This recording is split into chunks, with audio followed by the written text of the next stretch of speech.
Hej, cześć, tu Mateusz z MatMax. Ja witam Was ciepło i zapraszam na czytanie tygodniowe. I tradycyjnie zobaczymy dla Was ogólną energię, co ma szansę do Was przyjść i odejść do przeszłości, jak Wy się przedstawiacie, rada oraz informacja, czego raczej nie robić i czego unikać w tym tygodniu. Na moim kanale są już czytania na maj, sprawdzajcie je koniecznie, tutaj gdzieś na górze podlinkuję playlistę, ale w opisie pod filmem i w komentarzu z czasówką również ten link znajdziecie. Czytania na czerwiec też niedługo zaczną się pojawiać i jak już zaczną, to też tutaj na górze podlinkuję, ale w opisie pod filmem i w komentarzu z czasówką również je znajdziecie. Niedawno wrócił też cykl pod tytułem Wybierz kartę. Najnowsze czytanie to co on lub ona myśli, czuje, zamierza, jaka jest rada i czego nie robić. Moi drodzy i moje drogie, pamiętajcie jednak, że te czytania są bardzo ogólne i tutaj nie będzie wszystko z Wami rezonowało, więc bierzcie do siebie tylko i wyłącznie to, co Wam odpowiada, a całą resztą w ogóle się nie przejmujcie. Ewentualnie zachęcam Was do sprawdzania czytań dla swoich znaków ascendentalnych również, bo wtedy można będzie wyciągnąć sobie taką średnią z obu czytań. Moi drodzy, zacznijmy od byków. Wszystkiego dobrego dla osób, które obchodzą urodziny w tym tygodniu. Jaka będzie dla Was ogólna energia?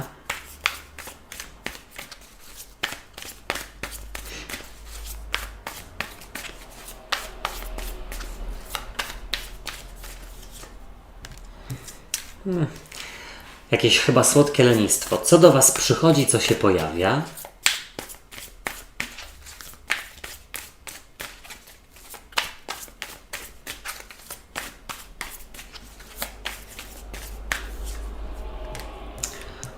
Dobrze.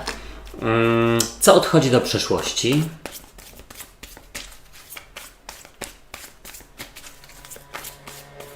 O, motocykl.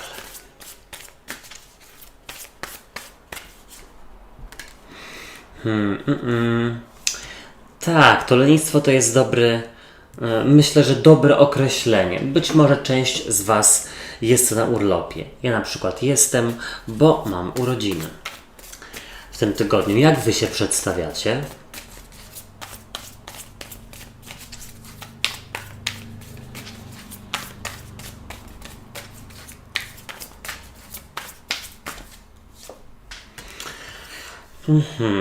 Dobre, stabilne karty. Jaka będzie dla Was rada? Mam wrażenie, że ktoś też załatwia sprawy urzędowe. Może nawet właśnie korzystając z tego, że jest więcej czasu, mniej obowiązków.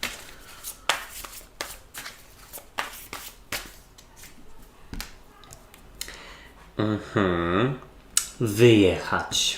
Albo zaplanować podróż. Czego nie robić, czego unikać.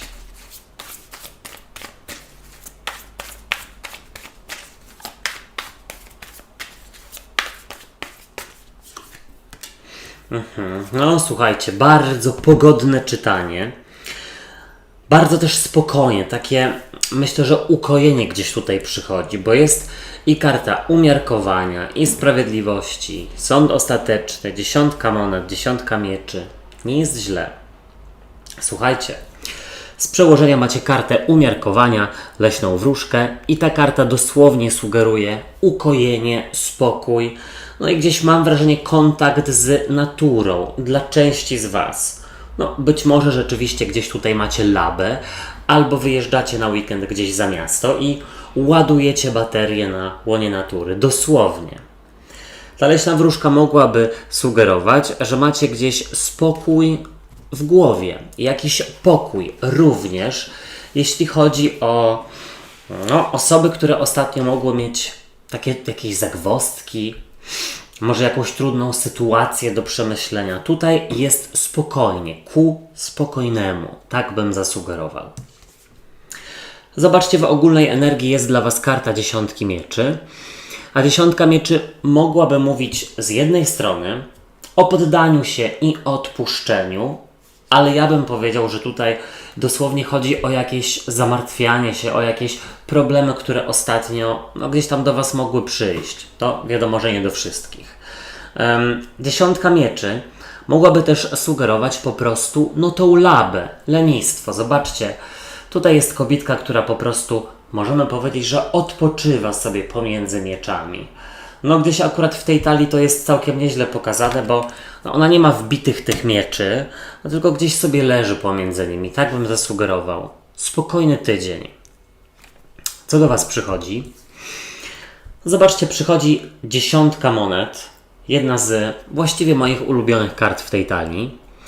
Ona sugeruje nie tylko obfitość finansową i jakąś stabilizację finansową w pracy, na przykład związaną z tym, że ktoś dostaje dodatkowe zasilenie, może wypłatę, może większą niż się wydawało na przykład, ale 10 monet mogłaby też mówić o spokoju ducha, o takim spokoju umysłowym, że tak powiem, związanym z tym, że gdzieś po pierwsze albo rzeczywiście spędzacie dużo czasu na łonie natury w tym tygodniu. Tutaj i przy 10 monet i przy karcie umiarkowania jest to bardzo pokazane. Ale 10 monet to też jest karta rodziny, słuchajcie. Karta spędzania czasu z najbliższymi. I gdzieś mam wrażenie, że jeśli tego będzie sporo, a raczej będzie, zwłaszcza dla osób, które na przykład tak jak ja gdzieś tam mają w zamiarach odwiedzić rodzinę, to no gdzieś daje Wam to dużo energii, spokoju. Ktoś może się Wami zająć, a nie Wy kimś albo sobą. Zobaczcie, do przeszłości odchodzi karta sądu ostatecznego. I sąd ostateczny, no słuchajcie, ta karta, która przedstawia anielicę ze złotymi skrzydłami, mogłaby tutaj mówić o sprawach sądowych, ale one odchodzą do przeszłości. Mam gdzieś wrażenie, że może jest gdzieś byk albo byczyca, który, no gdzieś tutaj ogarnia sprawy sądowe zaległe. Być może coś związanego z, no nie wiem, złożeniem wniosku o coś tam, o odebranie dokumentów, no już tutaj wymyślać nie będę. Karta sądu ostatecznego, odchodząca do przeszłości, mogłaby też mówić, że jakaś regeneracja się dokona w tym tygodniu. I słuchajcie, wydaje mi się, że to i na poziomie fizycznym, i na poziomie mentalnym. O, tak bym zasugerował. Zobaczcie, Wy przedstawiacie się jako karta sprawiedliwości. Karta sprawiedliwości, a już zwłaszcza w połączeniu z sądem ostatecznym, no może dosłownie sugerować rozstrzygnięcie spraw sądowych, jakichś tam zaległych związanych na przykład z dokumentami lub z pieniędzmi, z jakimś spadkiem. Dlatego być może też jest ta 10 monet. Być może tak, tutaj chodzi o coś związanego z pieniędzmi, które są w rodzinie. Ale karta sprawiedliwości jest dosyć podobna do umiarkowania, czyli też jest tutaj jakiś spokój. Tutaj szale tej wagi są gdzieś wyrównane, no więc gdzieś wychodzi na to, że jest mniej obowiązków, można trochę mentalnie i fizycznie odpocząć, w głowie się coś układa, zwłaszcza jeśli ostatnio było jakieś trudne energie. Słuchajcie, jaką macie radę? A jest to karta szóstki mieczy i szóstka mieczy mogłaby sugerować, żeby załatwić coś, co jest lub było odkładane na później od jakiegoś czasu. Czas najwyższy, nie robić prokrastynacji. Ewentualnie ta karta mówi, żeby zostawić ze sobą coś trudnego, bo zobaczcie, tutaj jest taka zakrwawiona peleryna, którą zostawia za sobą odpływająca postać. I chodzi o to, żeby gdzieś odpuścić sobie i zapomnieć, zacząć jakiś nowy etap. Ta karta też sugeruje, żeby jak najbardziej wyruszać w podróż, w odwiedziny, wyruszać w podróż może za miasto, po to, żeby gdzieś naładować baterię na łonie natury. I teraz tak, czego nie robić, czego unikać? Tutaj jest karta piątki buław, a piątka buław to konflikt lub rywalizacja, ale powiedziałbym, że tutaj gdzieś pewne sprawy te sądowe, pieniężne, spadkowe, rodzinne i tak dalej, gdzieś załatwiać bez czepiania się, oczerniania, osądzania, bez kłótni, pokojowo. Ta karta też w ogóle sugeruje, żeby nie dokładać sobie problemów, bo mam wrażenie, że Byki mogą sobie ostatnio lubić je wymyślać, ale też czego nie robić, czego unikać, nie przemęczać się w tym tygodniu, odpocząć, wszystkiego naraz. Teraz bliźnięta, zapraszam Was na tygodniówkę. Jaka będzie dla Was ogólna energia?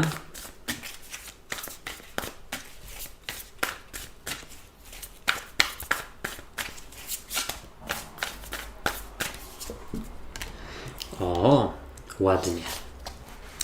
Co do Was przychodzi, co się pojawia?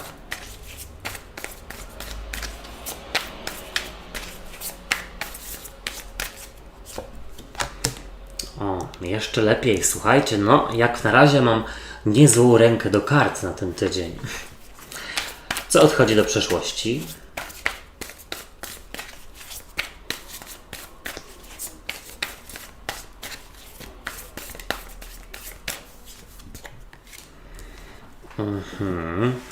Tutaj też widzę przekaz pod tytułem jest zapanowanie nad sytuacją, w której czujecie, że ktoś Was robi w bambuko albo zachowuje się niepoważnie. Jak Wy się przedstawiacie?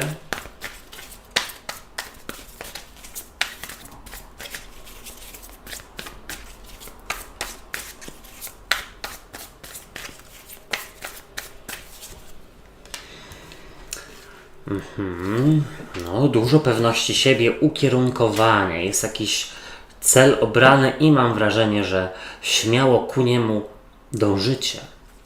Rada dla Was. To jest chyba cel zawodowo-edukacyjny.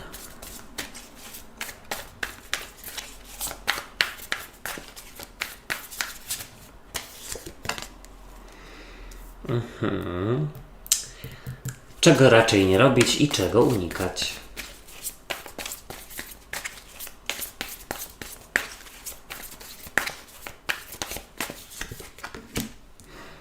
Okej, no.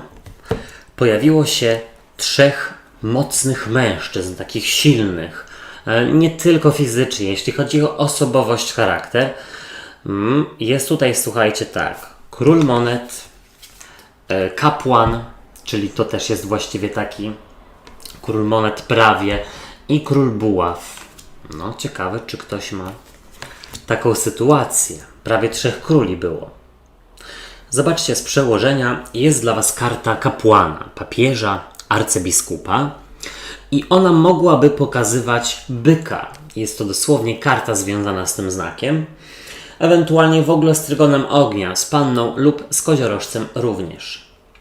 Jest to ktoś, kto ma kontrolę, ktoś, kto jest autorytetem, być może nawet przełożonym i wydaje mi się, że gdzieś tutaj będzie się coś rzeczywiście toczyło w tym tygodniu a propos kontaktów z wyżej wspomnianymi osobami. Ewentualnie kapłan może przedstawiać Waszą energię, czyli gdzieś mam wrażenie, że super czymś zarządzacie i przejmujecie kontrolę. Bardzo dobrze. W każdym razie spokojny, stabilny tydzień. Można gdzieś tak odetchnąć i pomyśleć sobie, dobra, wszystko pod kontrolą. Zobaczcie, w ogólnej energii jest karta króla monet, a król monet to również byk, panna lub koziorożec, czyli trygon ziemi, ewentualnie właśnie jakiś autorytet, przełożony, być może osoba, która gdzieś jest wyżej od Was postawiona w pracy, może nauczyciel, ktoś, kto Was inspiruje, mam wrażenie, aniżeli gdzieś tam srogo ocenia, pogania i tak dalej. Król monet mógłby też znowu sugerować, że będzie to spokojny, stabilny tydzień, w którym gdzieś przejmujecie kontrolę nad swoimi sprawami finansowymi, zawodowymi. Gdzieś czujecie, że ja tutaj mam w ręku, no nie wiem, jakiś fach, doświadczenie i podołam. Po prostu, na spokojnie. Zobaczcie, przychodzi do Was karta 9 kielichów, a 9 kielichów to karta robienia sobie przyjemności, robienia sobie dobrze. Ta karta przedstawia radosną syrenę, która gdzieś, no właśnie, świetnie się tutaj bawi. I chodzi o to, że w tym tygodniu, jako że powiedzmy w domu, w pracy, w szkole, na uczelni macie ogarnięte wszystko, jest na spokojnie, no to gdzieś macie więcej czasu na to, żeby się rozerwać, zabawić w gronie, może byka, panny, koziorożca. Gdzieś tutaj zadbać o siebie, może nawet gdzieś tam zainwestować w swój wygląd, jeśli Was to oczywiście interesuje. Inna rzecz jest taka, że widzę tutaj taką asertywne zachowanie i zdrowy egoizm w stosunku do osoby, która Was mogła ostatnio robić w bambuko bądź ignorować. Tym bardziej, że zobaczcie, do przeszłości odchodzi karta głupca, a głupiec to jakiś, właśnie głupiec. Osoba, która jest tutaj, niezorientowana za bardzo na tym, co się dzieje dookoła. Ma w głowie nie wiadomo co, jakieś pstro. Zobaczcie, ten głupiec, on balansuje na krawędzi i nie widzi, że zaraz może spaść. I ta karta odchodzi do przeszłości, więc co? Gdzieś taką osobę, która już gdzieś Was doprowadza tutaj do bycia na krawędzi, po prostu nerwowej krawędzi, to jesteście w stanie taką osobę złapać, zapanować też nad swoimi emocjami. Ten głupiec mógłby sugerować, że jeśli coś tutaj było chwiejnego i takie, dobra, idę w ciemno, będzie jak będzie, nawet jeśli chodzi to o nową pracę, czy o nowe wyzwanie zawodowe, edukacyjne, to gdzieś jest takie już poczucie, że dobra, ogarniam, wiem gdzie jestem, o to chodzi. Tym bardziej, że zobaczcie, Wy przedstawiacie się jako karta 7 buław. A 7 buław, która przedstawia taką zdecydowaną, konkretną, pewną siebie wojowniczkę, jak najbardziej, czy wojownika, mogłaby sugerować, że gdzieś macie rzeczywiście kontrolę i taką celowość nad tym, co robicie. Wiecie, dokąd zmierzacie. Wiecie, że jakieś zmiany być może, które ostatnio nastąpiły lub następują w Waszym życiu, są ku przyszłości, ku lepszej przyszłości, bo 7 buław mogłaby mówić o myśleniu perspektywicznym. I zobaczcie, 7 buław, król monet i kapłan, takie charakterne, zdecydowane karty. W sensie charakterne. Tutaj jest gdzieś poukładane, uporządkowane, tak jak ma być. Ale nie zawdzięczacie tego nikomu, tylko sobie. Zobaczcie, w Radzie jest dla Was karta 10 kielichów. Karta kokoszenia się. Karta przyjemności również z drugą osobą. Czy tam z drugimi osobami, w zależności od tego, co lubicie. Ta karta może mówić w ten sposób.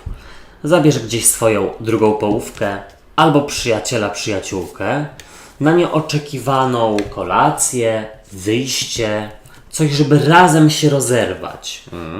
Tak, żeby sobie z dzióbków pospijać, że tak powiem. Czego nie robić, czego unikać? Momento, aż mi zaschło w uście. Króla buław. Król buław to baranew strzelec, ale powiedziałbym, że może to być osoba, czy tam królowa buław.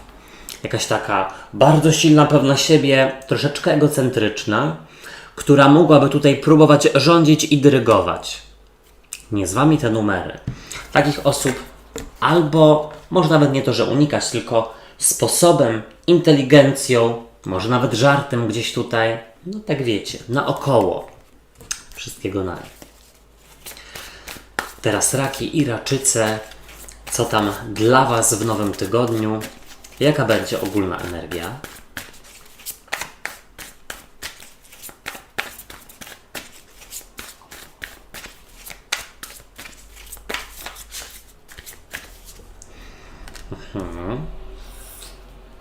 Co do Was przychodzi, co się pojawia?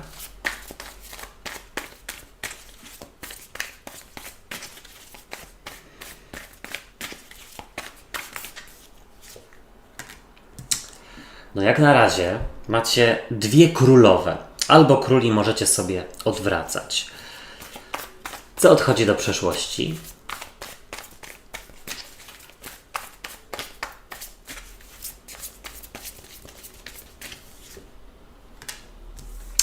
Jakaś chyba iluzja, wiecie? Ale jeszcze nie wiem do końca, o co chodzi. To może być związane właśnie z jakimiś 2 kobitkami. Jak Wy się przedstawiacie? Kurczę, słuchajcie, mam tak zatkane uszy, nie wiem o co chodzi w ogóle i nie mogę tego nic z tym zrobić. Czy macie jakieś domowe sposoby? No naprawdę. Rada dla Was.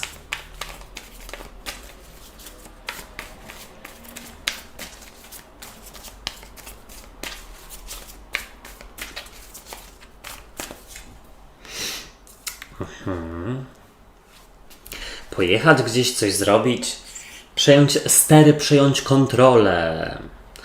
Czego nie robić, czego raczej unikać.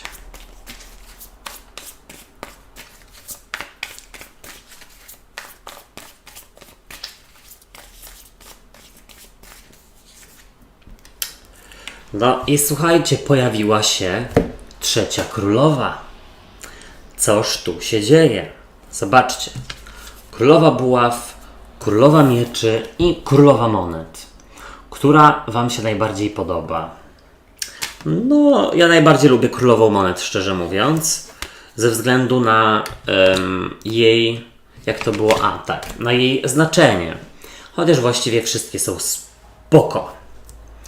Słuchajcie, zacznijmy od tego, że z przełożenia ta królowa buław mogłaby, pokazywać osobę z trygonu ognia. Baran, lew, strzelec, może właśnie jakaś kobitka. Jest to ktoś bardzo pewny siebie, kto lubi troszeczkę porządzić i podyrygować. Być może ktoś postawiony wyżej, jeśli chodzi o sprawy zawodowe. Królowa buław mogłaby też mówić, że jest tutaj konieczność pokazania granic i przejęcia kontroli nad czyimś zachowaniem. Być może trzeba jakąś kobietę doprowadzić do porządku. Ale słuchajcie, wizualnie to chyba królowa buław jest najciekawsza. I teraz tak, jeśli chodzi o ogólną energię, to macie tutaj kartę królowej monet z kolei. No i to jest bliźnięta wagawodnik, czyli trygon powietrza, ale ona mogłaby pokazywać, że w tym tygodniu trzeba zachowywać się z klasą dojrzale, stosować dyplomację. Tutaj gdzieś słuchać, co druga osoba ma do powiedzenia, ale gdzieś też tutaj od razu sobie już planować i analizować, co odpowiedzieć. Być może w ogóle trzeba by było przygotować się do bardzo ważnej rozmowy, z którąś z tych wyżej wspomnianych kobitek, tak bym zasugerował. Tutaj na pewno trzeba używać w tym tygodniu bardzo dużo rozumu, ale momentami mogą Was gdzieś ponosić emocje, że tak powiem. Uważajcie, żeby tutaj z kimś, jakby to powiedzieć, nie wybuchnąć, ale wydaje mi się, że tutaj może być rozmowa z jakąś bliską kobietą, może nawet z rodziny. Nawet może jakieś 3 siostry, czy jakieś, babcia, matka, córka, nie wiem. Słuchajcie, przychodzi do Was królowa monet z kolei. Piękna, lubię ją.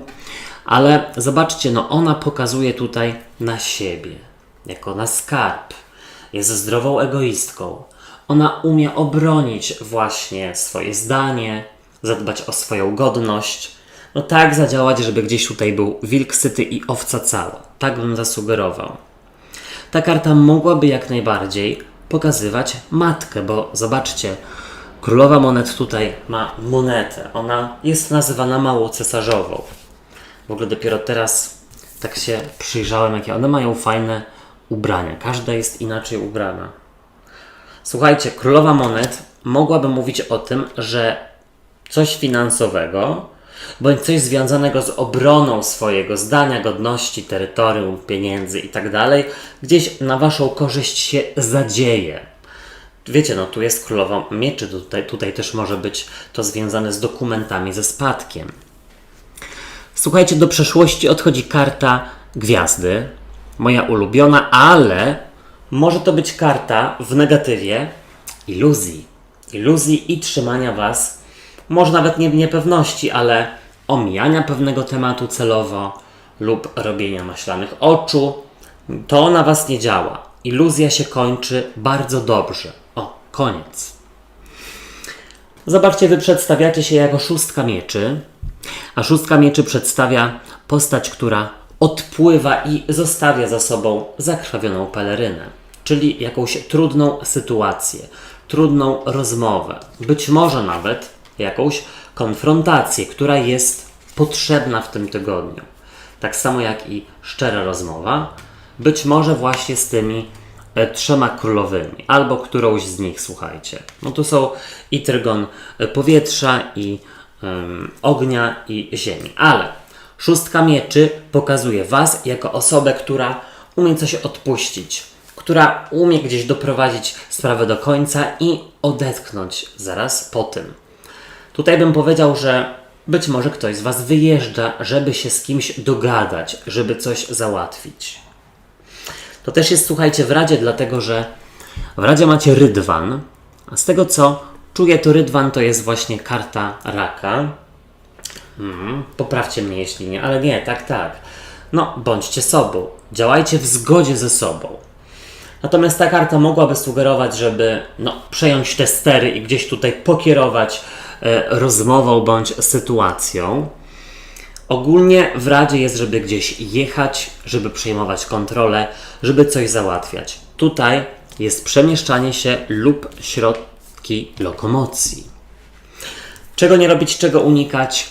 A jest to karta trójki mieczy, która mogłaby sugerować złamane serce lub jakiś żal. Czyli tak, nie łamiemy innym serca, zachowujemy się z klasą dojrzale, gdzieś nie zapominając o swoich potrzebach, zdrowy egoizm.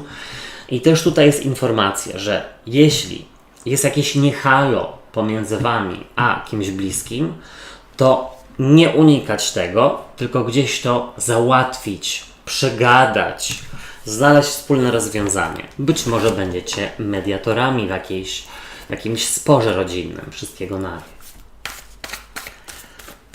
Teraz lwy i lwice.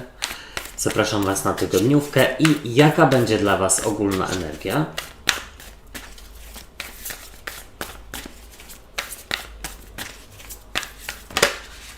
No dobrze. Samo się stało. Sama karta wyszła, a jest to karta kochankowie. Co do Was przyszło? Przychodzi.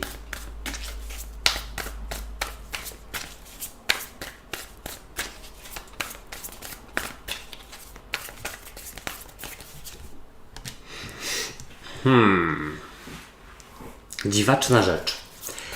Co odchodzi do przyszłości?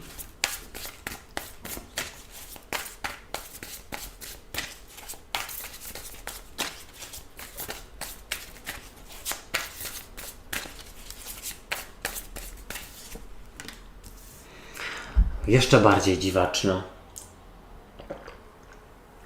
Oj, wybaczcie, ale przełknąłem głośno.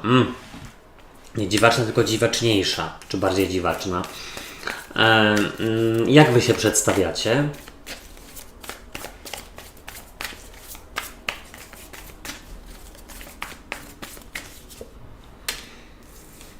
Jest jakaś podróż chyba. Albo ktoś do Was, albo Wy do kogoś. No najpewniej. Jaka będzie dla Was rada?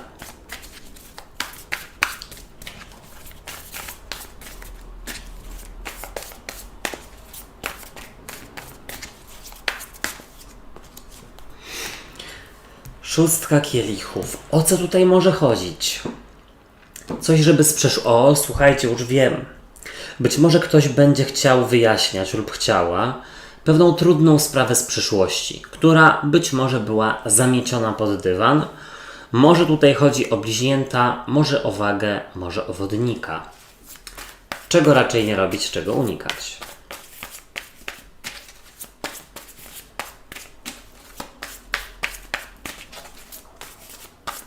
Słuchajcie, coś mnie tak suszy mnie, ale naprawdę nie wiem czemu. Nie wiem, słuchajcie, dziwna sprawa, nie ma powodu. Co ja tutaj chciałem rzec? Nieźle się tutaj pojawiło, bo wydaje mi się, że to, co się wydarzy i zadzieje w tym tygodniu, jest ku pokojowi, ku pokoju, ku unii, ale to słuchajcie zaraz, bo zobaczcie, z przełożenia jest dla Was czwórka buław, A czwórka buław przedstawia dwie osoby, nad nimi dwa gołębie, biały, czyli symbol pokoju. I gdzieś wychodzi na to, że pomiędzy dwoma osobami bądź jakąś relacją w rodzinie, no gdzieś tutaj zapanuje pokój, spokój. Będzie jakaś ugoda, zgoda, unia i tak dalej. Czwórka buław to karta stabilizacji życiowej albo też, słuchajcie, jakiegoś świętowania, być może związanego z imprezą, uroczystością rodzinną. A słuchajcie, może jakieś komunie tam są, ja to nie wiem, nie znam się. Słuchajcie, w ogólnej energii jest dla Was karta kochanków i ta karta przedstawia Adama i Ewę, pomiędzy nimi owoc grzechu, powiedzmy, ale w ogóle jest to karta bliźniąt, ewentualnie wagi lub wodnika, czyli właśnie tego trygonu powietrza i no być może tego trygonu dotyczy spotkanie rodzinne, rozmowa rodzinna, coś do wyjaśnienia. W każdym razie ta karta mogłaby sugerować też pokój, spokój, takie zawarcie jakiejś ugody, kompromisu pomiędzy dwoma osobami, pomiędzy dwoma stronami. Zobaczcie, to są takie dwie bardzo kojące karty. Bardzo miło. Tutaj nie będę już się rozgadywał na ten temat, ale zobaczcie, przychodzi do Was karta piątki kielichów, a piątka kielichów przedstawia no taką smutną syrenę, która gdzieś zagląda w przeszłość i patrzy na te trzy rozlane kielichy i przez to gdzieś nie dostrzega, że przed nią są dwa pełne. O co tutaj chodzi? Być może o jakąś trudną sytuację z przeszłości, która była niewyjaśniona, która była zamieciona pod dywan, ale wydaje mi się, że gdzieś teraz przyjdzie czas, żeby się z tym zmierzyć i z kimś porozmawiać, być może właśnie też podczas jakiejś uroczystości rodzinnej i to gdzieś rzeczywiście wprowadzi tutaj dużo pokoju, takiej czystej energii pomiędzy Wami, z relacją z kimś, kogo to dotyczy, tak bym powiedział. Zobaczcie, do przeszłości odchodzi karta asa buław, który płonie i kwitnie. I ta karta tutaj, patrząc na ten rozkład, ona mogłaby pokazywać według mnie albo jakiś konflikt, albo coś w ogóle to trudnego, które mogło się wydarzyć w przeszłości. Zobaczcie, i jako że ten as buław odchodzi do przeszłości, to gdzieś wydaje się, że rzeczywiście tak spokojnie, dojrzale będziecie umiały to załatwić, ogarnąć, przegadać. Zobaczcie, no as buław pomiędzy takimi dwoma spokojnymi i pełnymi pokoju i szacunku do drugiej osoby i no wiecie, nawzajem kart. Bardzo fajnie. Słuchajcie, lwy i lwice, wy przedstawiacie się jako szóstka mieczy, a szóstka mieczy przedstawia postać, która odpływa i tutaj zostawia za sobą zakrwawioną pelerynę, czyli jakąś trudną sytuację. Zostawia ją za sobą. Jest to gdzieś rozwiązane. Jest to gdzieś przegadane. Jakaś relacja tutaj może się oczyścić. Jakieś tutaj wzburzone może się uspokoić. Wy wyruszacie do przodu.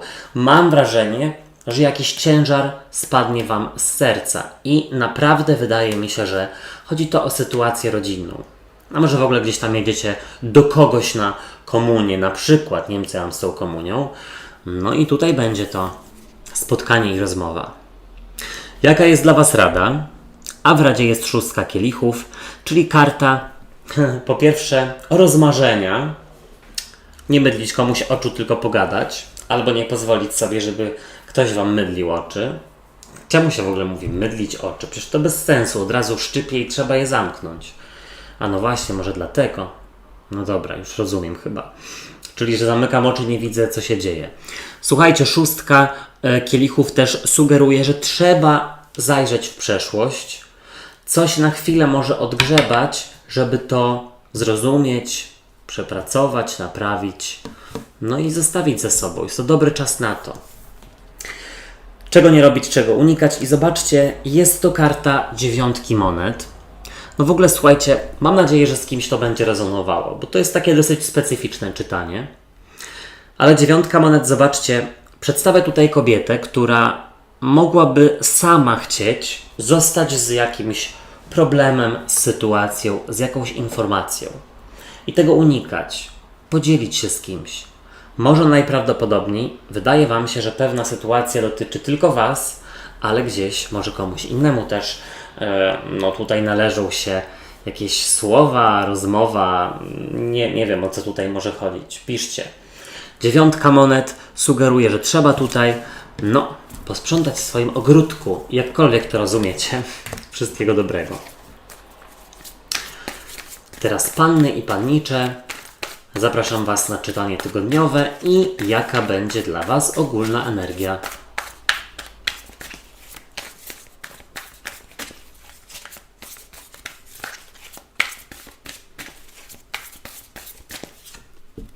No, super. To mi się podoba. Co do Was przychodzi, co się pojawia?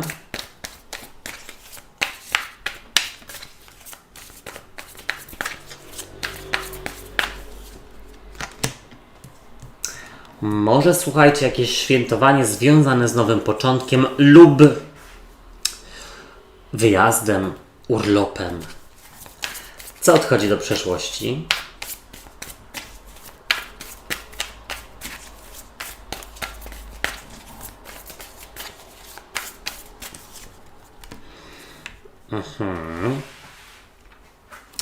Jak Wy się przedstawiacie?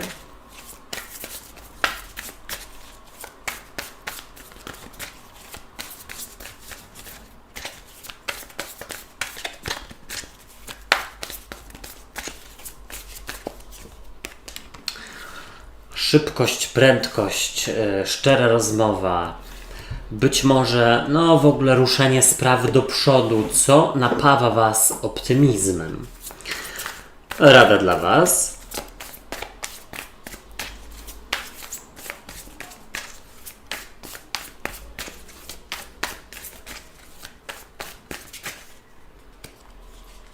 Też się tutaj karta szczepiła. W Radzie jest wisielec. No dobra, powisieć trochę. Czego nie robić, czego unikać? Jak to się mówi, co ma wisieć nie utonie? Coś takiego. Cóż, ja mam te przysłowia dzisiaj w głowie, słuchajcie, jakieś dziwne. I cały czas się, słuchajcie, przychodzi mi przysłowie do głowy i zastanawiam się, co znaczy i skąd się wzięło. Nie wiem, czemu akurat teraz o tym myślę, ale jak się czasami rzuci jakieś przysłowie właśnie, to nie zawsze się wie dokładnie, co znaczy, albo genezy, z czego ono wynika. Tak fajnie sobie czasami powymyślać. Słuchajcie, momentito, bo mnie suszy dzisiaj. Słuchajcie, fajnie. Fajnie i zacznę od tego, że jest dla Was z przełożenia karta koła fortuny. Koło fortuny może sugerować jakiś łód szczęścia, coś niespodziewanego na Waszą korzyść, co się może tutaj wydarzyć. Czy tutaj chodzi o kasę? Nie wiem, być może. Karta koła fortuny mogłaby mówić dokładnie o tym, że fortuna kołem się toczy i teraz gdzieś najprawdopodobniej ta fortuna, to koło, sinusoida idzie gdzieś w górę. Całkiem nieźle. Tydzień obfitujący w jakieś niespodziewane, pozytywne wydarzenia. Jakiś łód szczęścia. Chyba będzie coś świętować, bo zobaczcie, w ogólnej energii jest dla Was tutaj karta 9 kielichów. Zadowolona syrena, huśta się na huśtawce, wygląda jakby było jej przyjemnie i jakby świętowała trochę. W ogóle jest to karta robienia sobie przyjemności, robienia sobie dobrze. A słuchajcie, nie tylko i wyłącznie w taki sposób, w jaki można by było sobie pomyśleć, chociaż słuchajcie, każdy ma inny sposób albo podobne. Róbcie sobie dobrze tak jak chcecie, ale Boże, co ja gadam? Chodzi mi o to, że przy tej karcie mówi się o pysznym jedzeniu, o pysznych napojach, o super ciastach, o, jakichś masażach. Wszystko, co sprawia Wam przyjemność. Tydzień obfituje w takie miłe, robiące Wam dobrze wydarzenia. Zobaczcie, przychodzi do Was karta głupca, a głupiec dosłownie sugeruje nowy początek i rozpoczęcie od zera, tak jak ta karta właśnie pokazuje. Zero, czyli zerowa karta w wielkich arkanach. Początek jakiejś podróży, początek jakiejś przygody. Może ktoś z Was jest na urlopie, może podejmuje jakąś decyzję o zmianie i świętuje, może przyjmuje jakąś propozycję. Karta głupca dosłownie, zobaczcie, pokazuje takiego wyluzowanego człowieczka, który gdzieś tutaj się bawi, może odetchnąć, może pozwolić sobie na chwilę luzu, po prostu. Co odchodzi do przeszłości i jest to karta królowej monet. Królowa monet albo król monet, to już sobie możecie odwracać. Mogłaby pokazywać, słuchajcie, albo przełożoną, bądź przełożonego, może byka pannę koziorożca. W każdym razie jakiś autorytet lub osobę, która mogłaby Was troszeczkę, wiecie co zrobić? Z troski może nawet, ale gdzieś tak próbować przyskrzynić, przytrzymać przy sobie, zastopować przed jakąś zmianą, jakąś podróżą. To odchodzi do przeszłości. To jakbyście pomyślały o sobie na pierwszym miejscu, tak jak powinno być, i postąpiły w zgodzie ze sobą. Być może na przekór tej osobie.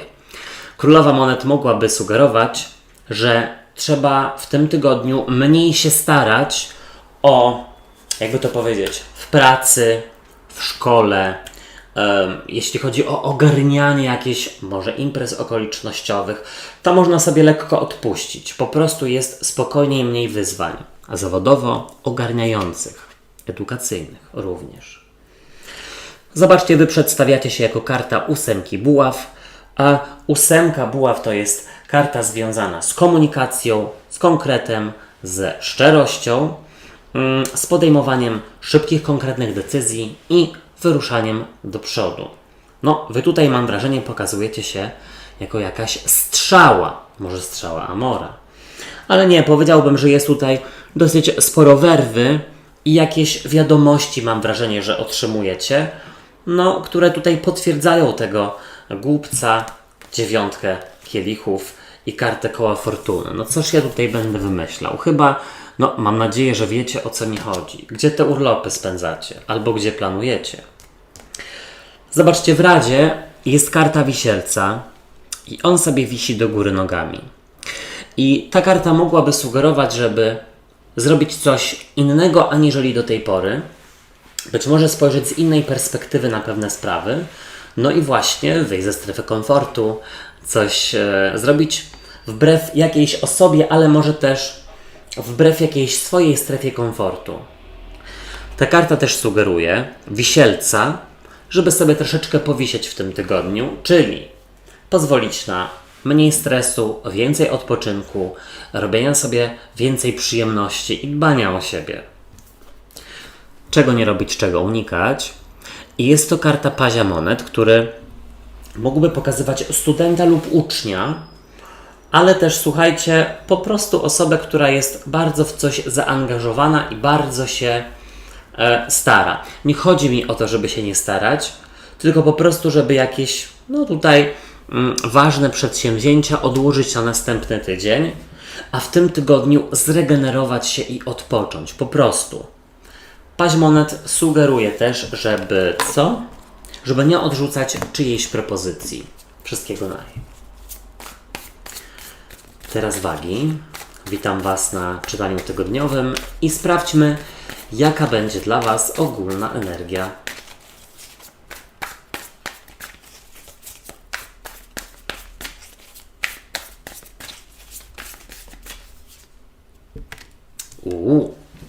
Ktoś ma cesarza w głowie, albo nie tylko.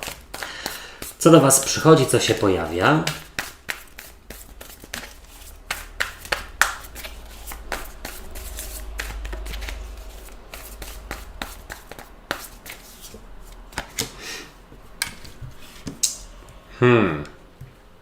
Być może, słuchajcie, jest przejęcie kontroli nad chaosem. Co odchodzi do przeszłości?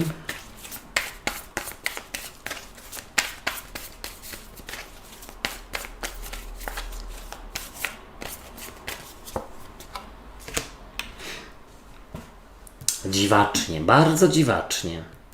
Ale to waga tutaj pokazuje się bardzo konkretnie i mam wrażenie, że jest to przejęcie kontroli nad chaosem, nad czymś, co się ostatnio waliło i paliło, lub nad relacją z osobą, która jest lekceważąca, nie licząca się z waszym zdaniem. Jak wy się przedstawiacie?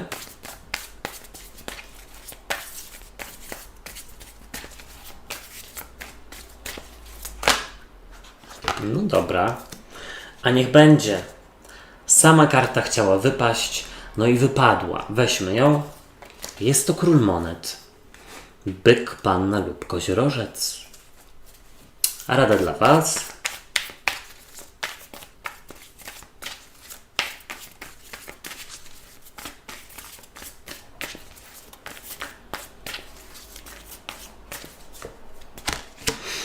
Ależ macie silne karty. O co tutaj chodzi? Dobrze. Czego raczej nie robić i czego unikać?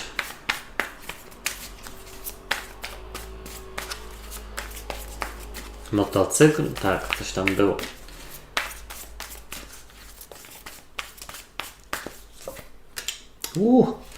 Pięknie. Słuchajcie. Król monet, cesarz, karta maga i jeszcze do tego karta gwiazdy. Piękne macie czytanie, to znaczy piękne. No nie to, że piękne. Zobaczymy, jak przeczytam, ale silne karty, bardzo takie konkretne, które mówią o ogarnianiu, o działaniu. Uważajcie tylko, żeby fizycznie gdzieś nie przecenić swoich możliwości, no bo możecie po prostu, jak nabierzecie takiego już, wiecie, ogromnego tempa, może po prostu możecie poczuć zmęczenie pod koniec tygodnia. Zobaczcie, z przełożenia jest karta gwiazdy, moja ulubiona karta, a ona, słuchajcie, sugeruje pozytywne myślenie, coś właśnie pozytywnego, optymizm, nadzieję.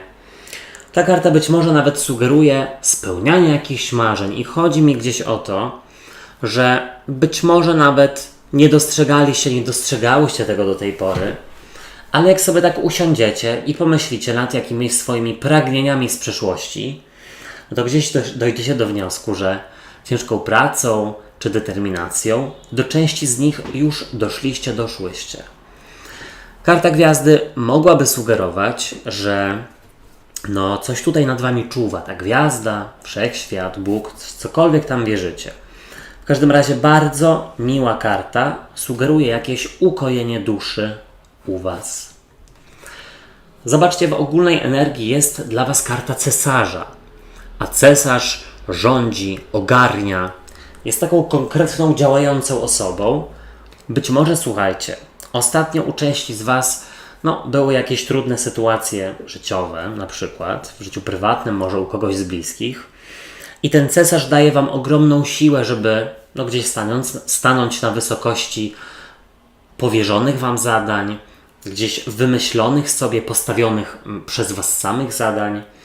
To może być też, słuchajcie, takie ogarnianie po to, żeby też gdzieś poczuć, że jakby to powiedzieć, żeby odbić sobie pewne rzeczy, jakieś trudne sprawy, które ostatnio się działy. W każdym razie cesarz, tak jak już wspomniałem wcześniej, on naprawdę ogarnia, rządzi i czuje, że wszystko ma pod kontrolą i super, o to chodzi. Wybaczcie. Przychodzi do was karta wieży, a karta wieży mogłaby mówić o tym, że wasz organizm gdzieś potrzebuje szczególnej troski w tym tygodniu, bo rzeczywiście jest tutaj sporo do ogarnięcia, pracujecie na wysokich obrotach, macie do tego siłę i motywację, absolutnie, nie zrozumcie mnie źle, ale chodzi gdzieś tutaj o to, żeby się wysypiać, regularnie odżywiać i zdrowo, żeby gdzieś tam dbać też o jakiś ruch, nawet jakieś po prostu rozciąganie się w domu, żeby powiedzmy, że ewentualnie zastanę ciało, żeby gdzieś tutaj się nie przesiliło. Karta wieży mogłaby mówić o jakiejś ostatnio trudnej, niespodziewanej, troszeczkę was wyprowadzającej z równowagi sytuacji, ale tutaj cesarz ewidentnie ogarnia, jest w skupieniu, panuje. Tu jest takie poczucie panowania. Zobaczcie, do przeszłości odchodzi karta głupca, a głupiec mógłby mówić o osobie, która na przykład chce was robić w bambuko, która was lekceważy, która gdzieś nie słucha waszych potrzeb, nie bierze ich pod uwagę, nie słucha waszego zdania, tego co macie jej bądź jemu do powiedzenia. To odchodzi do przeszłości, więc wydaje mi się, że rzeczywiście gdzieś tutaj bardzo stawiacie granice, zachowujecie się asertywnie i taka osoba gdzieś nie ma z wami szans. Głupiec też mógłby sugerować, że być może w waszym życiu jest bądź była pewna relacja, która się rozpoczęła, ale gdzieś z pewnych względów się rozmyła bądź zakończyła.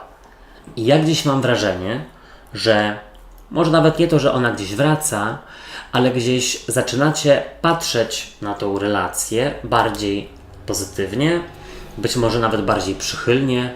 Może to jest też związane z tym, że kogoś odrzuciliście lub odrzuciłyście.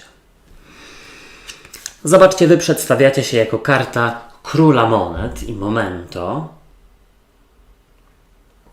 Król Monet to jest byk, panna lub koziorożec, czyli przedstawiciel trygonu Ziemi. Być może gdzieś dookoła tego trygonu jest rzeczywiście to czytanie. Może macie w głowie lub w sercu kogoś z tego trygonu.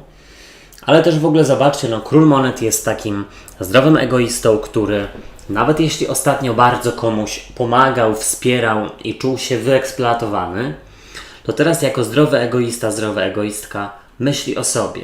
Zabiera się za swoje sprawy, zabiera się gdzieś za zaległą pracę, za zaległe obowiązki. Tutaj ten Król Monet, czy tam Królowa Monet, to już sobie odwracajcie, to też jest ktoś, kto umie zapanować nad sytuacją.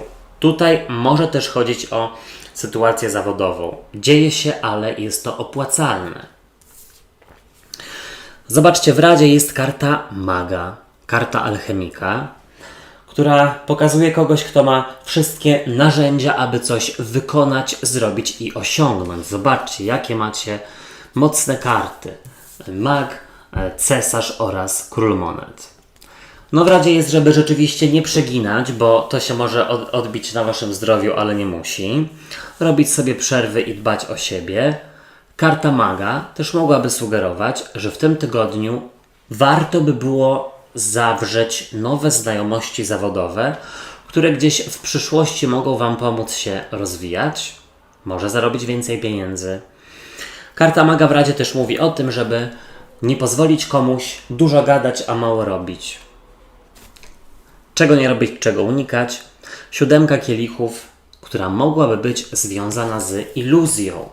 To tak a propos tego maga, czarodzieja czy czarodziejki. Osoby, która obiecuje, a tego nie robi. Co obiecuje.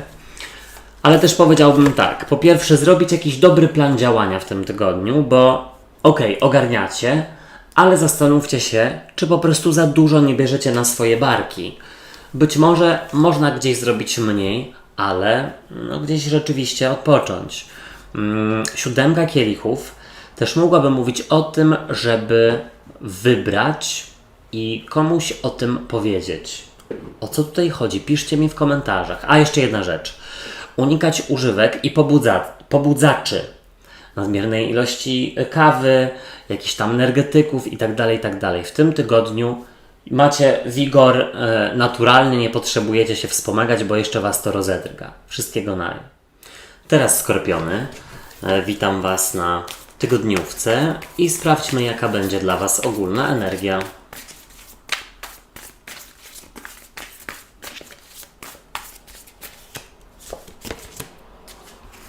Co do was przychodzi, co się pojawia?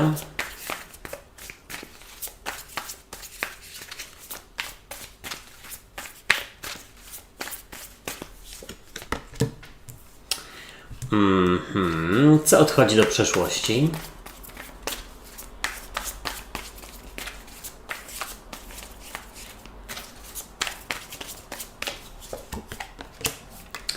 Wydaje mi się, że koniec żartów, jeśli chodzi o sprawy sądowe, jeśli chodzi o osoby, które tam próbują igrać sobie z wami i z waszymi emocjami, uczuciami. Jak wy się przedstawiacie? O, a no właśnie.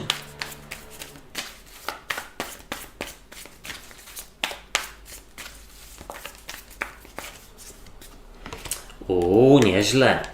Bardzo, bardzo silnie, że tak powiem. I też w ogólnej energii macie kartę związaną ze swoim znakiem. Jaka będzie dla Was rada?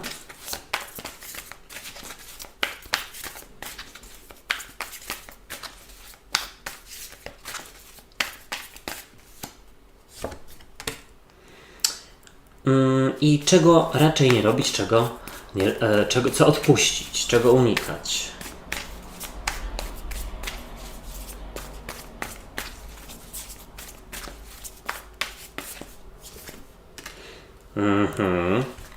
Niezłe karty, naprawdę silne.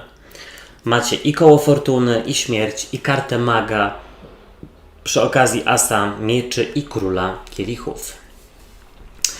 Zobaczcie z przełożenia. Jest dla Was karta koło fortuny i ona mogłaby jak najbardziej sugerować o tym, że coś niespodziewanie na Waszą korzyść się wydarzy. Być może zza winkla wyskoczy ktoś dawno niesłyszany lub dawno niewidziany.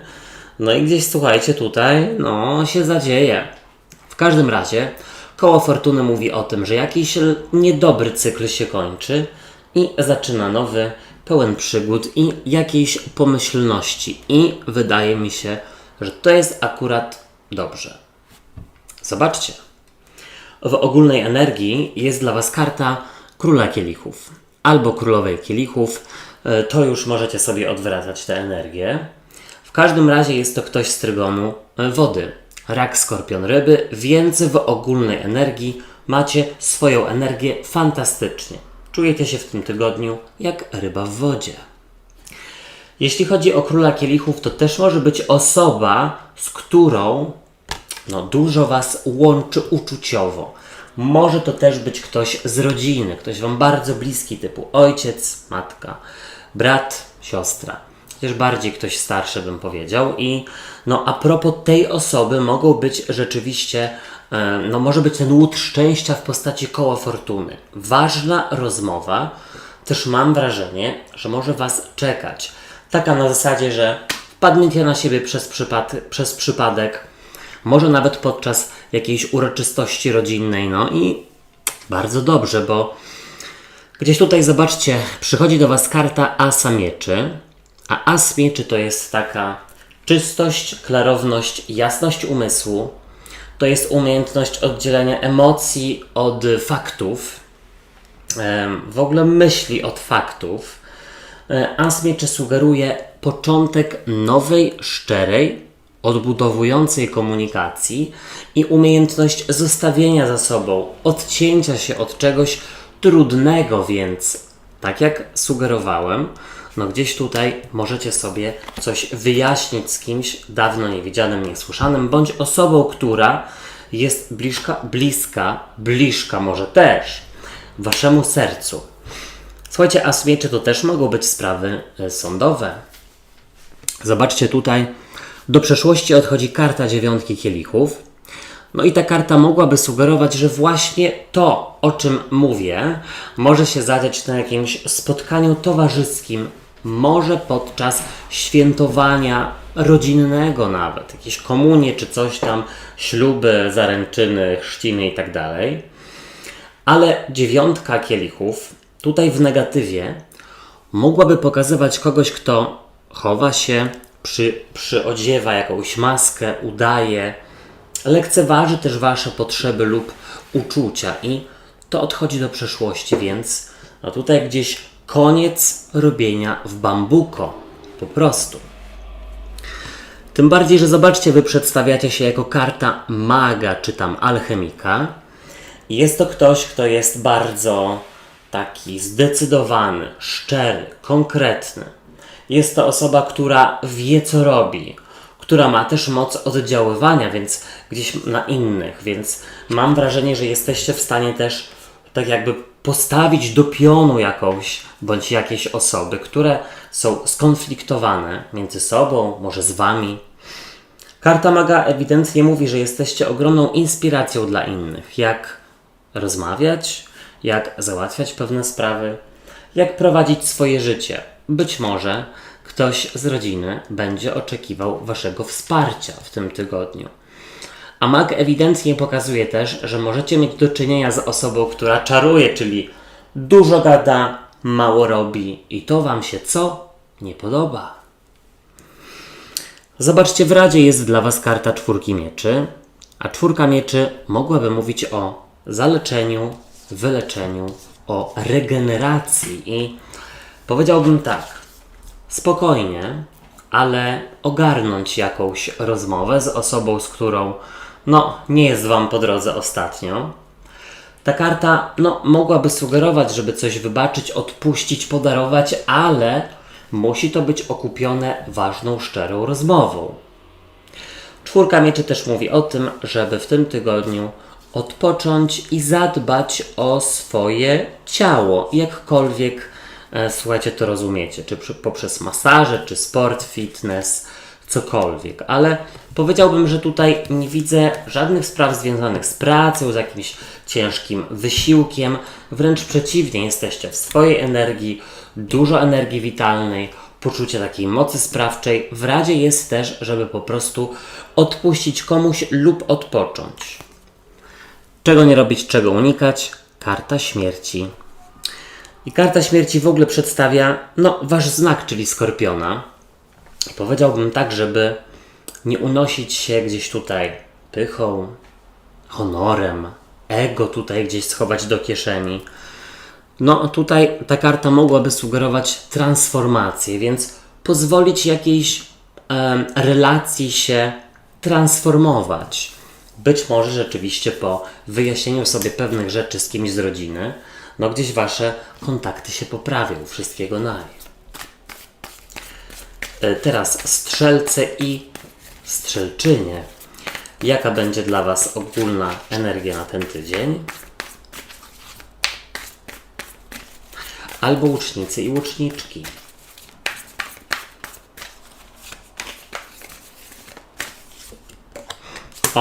No i dobrze. Wasza karta się pojawiła. Co do was przychodzi, co się pojawia?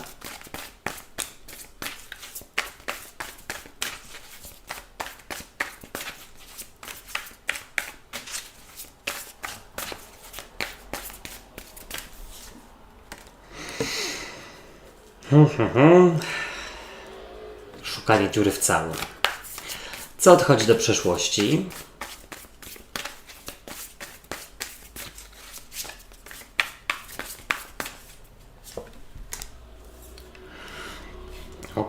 Tutaj widzę, słuchajcie, chyba jakieś zamartwianie się związane z posiadaniem wielu obowiązków do ogarnięcia.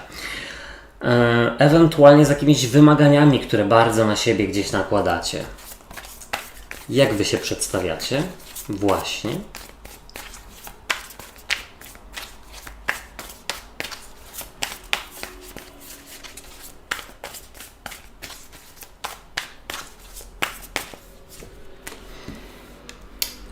Ale jakieś uwolnienie się, albo słuchajcie, wiem chyba o co chodzi. Jaka będzie dla was rada?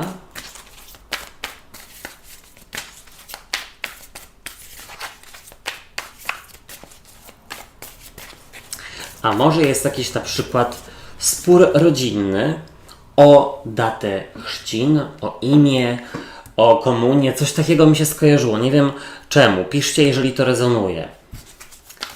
Albo jeśli nie, czego nie robić, czego unikać. W ogóle piszcie. Pomoże mi to w rozwoju kanału.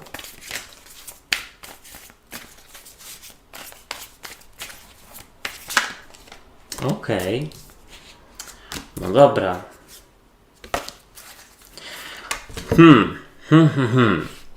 Dziwne rzeczy się zadziały. Nie powiem. Jednak, trochę wiem o co chodzi, trochę nie wiem, więc może po prostu zamiast gadać to przejdę do brzegu. Czyli tak.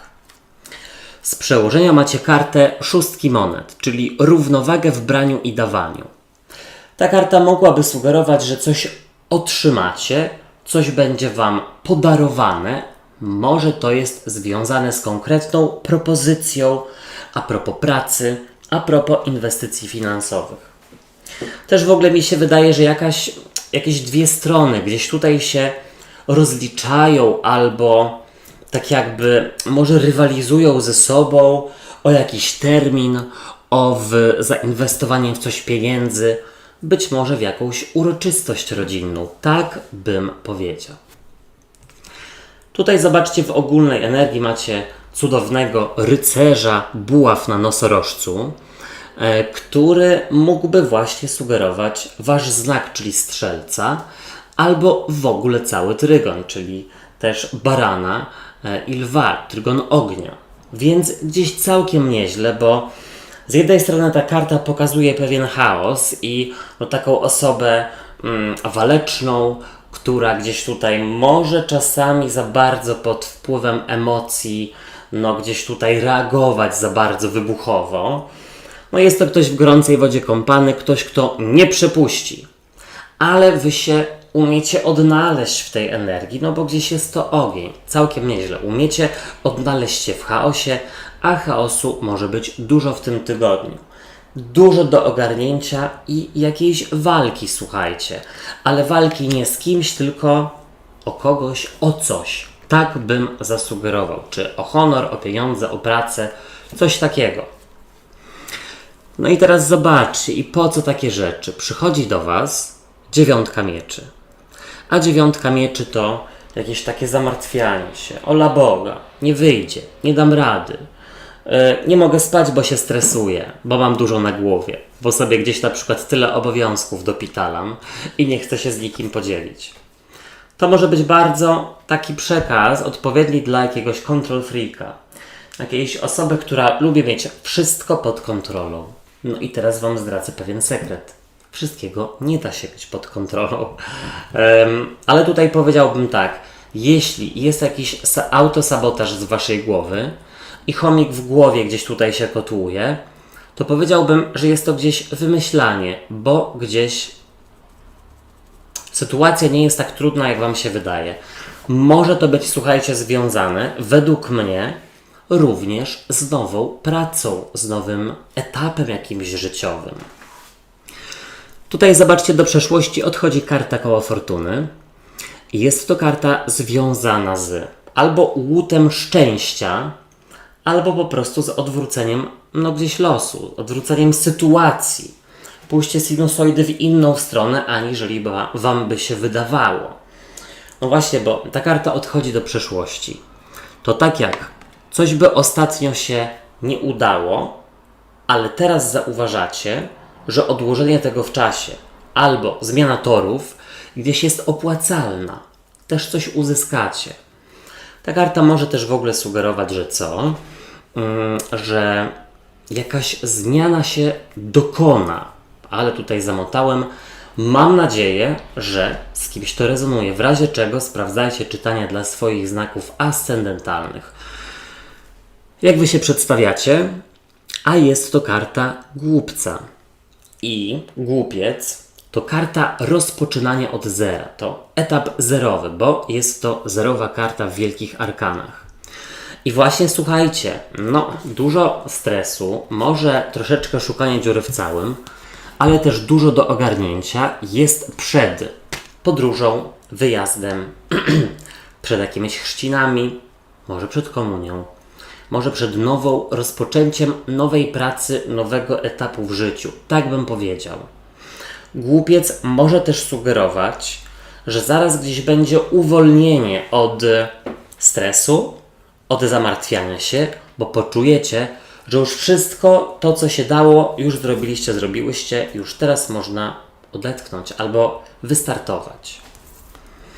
Zobaczcie, w Radzie jest karta 5 kielichów, a 5 kielichów dosłownie przedstawia taką smutną syrenę w jesiennej, nostalgicznej aurze i ona się skupia na tym, na czym nie trzeba się skupiać, czyli na 3 rozlanych kielichach i nie dostrzega momento, potencjału 2 pełnych, które stoją przed nią. O co chodzi? Zmienić perspektywę i nie skupiać się na niepowodzeniach, na tym, co wam nie wychodzi, na stresowaniu się, bo gdzieś nie ma to sensu. Gdzieś to Was może blokować. Wybrać też nowe, tak jest w Radzie. Czego nie robić, czego unikać? 9 kielichów.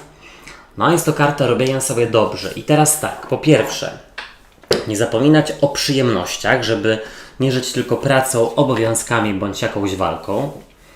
Ale co jest też ważne, unikać w tym tygodniu jakichś używek, środków wyskokowych, napędzających jakichś tam energetyków, nadmiernej ilości kawy, cukru i tak dalej. Tutaj jakieś ukojenie trzeba sobie zapewnić. Wszystkiego naj. Teraz koziorożce. Zapraszam Was na tygodniówkę i jaka będzie dla Was ogólna energia?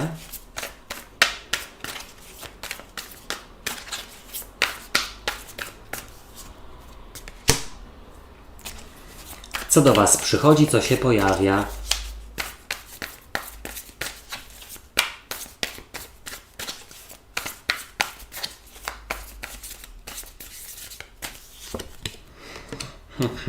Słuchajcie, wejście na wyższy poziom, jeśli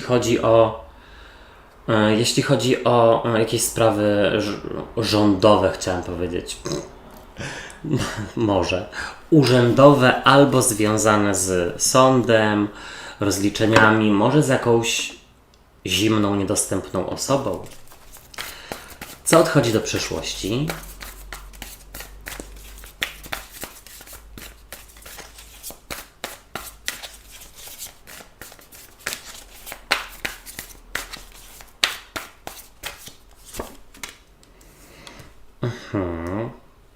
Tutaj słuchajcie, jakby wygrał rozum aniżeli serce.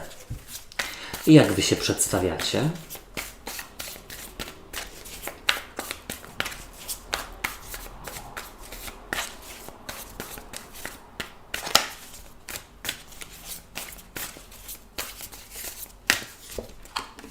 As mieczy. No, takie konkretne czytanie. Bardzo właśnie a propos rozmów, porozumienia, spraw sądowych, wejściu na jakieś przejściu na kompromis.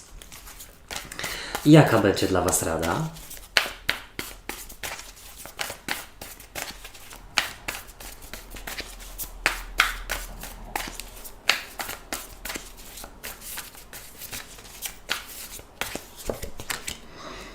Zagrzmić. Ale silne karty. Wow. Ale też mądre. Czego nie robić, czego unikać.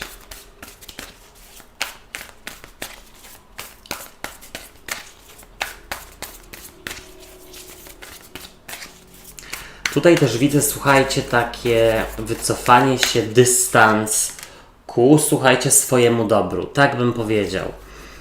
Bardzo duży konkret tutaj jest. Mam nadzieję, że jakoś uda mi się to przedstawić Wam.